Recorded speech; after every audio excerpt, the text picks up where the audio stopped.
नमस्कार, अपना 24 न्यूज में आपका स्वागत है। रोहतास जिले के शिवसागर थाना क्षेत्र के सोनडेहरा गांव में आज जमुई के सांसद और लोक जनशक्ति पार्टी रामविलास पासवान के राष्ट्रीय अध्यक्ष चिराग पासवान पहुंचे। बता दें कि पिछले दिनों औरंगाबाद में अपराधियों के हमले में दरोगा वीरेंद्र पासवान की मौत हो गई थी। आज उनका श्राद्ध कार्यक्रम है। इसी कार्यक्रम में शामिल होने तथा परिजनों को ढाढ़स देने चिराग पासवान शिवसागर पहुंचे। इस दौरान उन्होंने बिहार सरकार पर जमकर हमला किया तथा कहा कि सीएम नीतीश कुमार प्रदेश के गृह मंत्री भी हैं और जिस तरह से पुलिस के अधिकारियों पर अपराधी हमला कर रहे हैं तथा उनकी जान ले रहे हैं, प्रदेश के लिए घातक है। यहां तक कि डीएम तथा एसपी भी परिजनों से मिलने तक नहीं आए। कहां है प्रदेश के गृह मंत्री कानून की रक्षा के लिए? जिस दरोगा ने जान दी, आज सरकार उनके परिजनों को पूछ भी नहीं रही है। ऐसे में उनकी पार्टी पीड़ित परिजनों के साथ खड़ी है। उन्होंने प्रदेश में बढ़ रही आपराधिक वारदातों के लिए सीएम नीतीश कुमार को सीधे जिम्मेदार ठहराया और कहा कि नीतीश सरकार में आमजन भी की छोड़िए, अब पुलिसकर्मी भी सुरक्षित नहीं रहे। चारों तरफ अपराधियों का बोलबाला है। सरकार की निष्क्रियता और विफलता के कारण आज प्रदेश में अराजकता का माहौल है। चिराग पासवान ने सरकार से शहीद वीरेंद्र पासवान की मूर्ति लगाने, शहीद के परिजनों को नौकरी देने, 50 लाख की आर्थिक मदद करने सहित उनकी पत्नी को पेंशन देने की मांग की। साथ ही लोक जनशक्ति पार्टी के फंड से 51,000 रुपये की मदद करते हुए पार्टी नेताओं और शुभ चिंतकों से भी यथासंभव आर्थिक मदद देने की अपील की।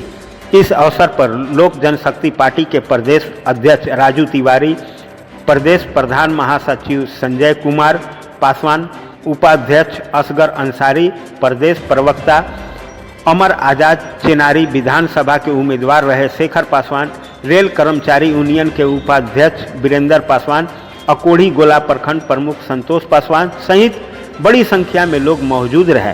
अपना 24 न्यूज के लिए गौतम कुमार के साथ वारिस अली की रिपोर्ट। उनके अपराधियों का वो शिकार हुए, ये अपने में दर्शाता है कि उनमें हिम्मत की तो कोई कमी नहीं थी। मजबूती से डट कर हर ऐसी विपरीत परिस्थितियों का सामना करना, समाज में प्रदेश में कायदा कानून बरकरार रहे, यहाँ पर अपराधियों का मनोबल टूटे, उसके लिए दिन रात जिस तरीके से वो प्रयासरत रहते थे।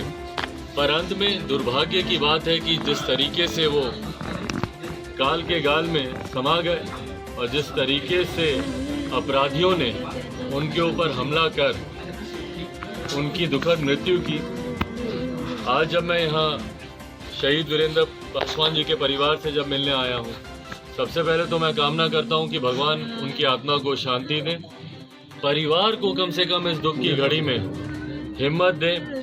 इतनी कम उम्र में जिस तरीके से वो शहीद हुए हैं, परिवार में अभी शादी थी, 9 तारीख को तिलक, 16 तारीख को ब्याह का कार्यक्रम था, सब था। ऐसे में जिस तरीके से परिवार पर दुखों का पहाड़ टूटा है, भगवान हिम्मत दे परिवार को। हम लोग तो हैं ही इस दुख की घड़ी में सबके साथ ही में हम लोग चाहते हैं कि कम से कम सरकार अपने शहीदों पर तो कम से कम ध्यान दे। आज की तारीख में वो आप ही की कानून व्यवस्था को बचाने के लिए वो व्यक्ति शहीद हुए हैं। मैं खास तौर पर हमारे मुख्यमंत्री नीतीश कुमार जी, जो हमारे प्रदेश के गृह मंत्री भी हैं, उनसे मैं आग्रह करूंगा कि आप ही का एक जवान आज शहीद हुआ है यहाँ पर। 12 साल की नौकरी में जिस व्यक्ति ने 41 मेडल हासिल किए हों, ये अपने में दर्शाता है कि उनके पराक्रम कितने थे, कितने शूरवीर थे वो। आज जब उनका दुखद मृत्यु हुआ है, बताइए ना परिवार को देखने वाला कौन? उनके पिताजी को देखिए, उनके परिवार के बाकी लोगों को देखिए, कौन है उनको संभालने वाला?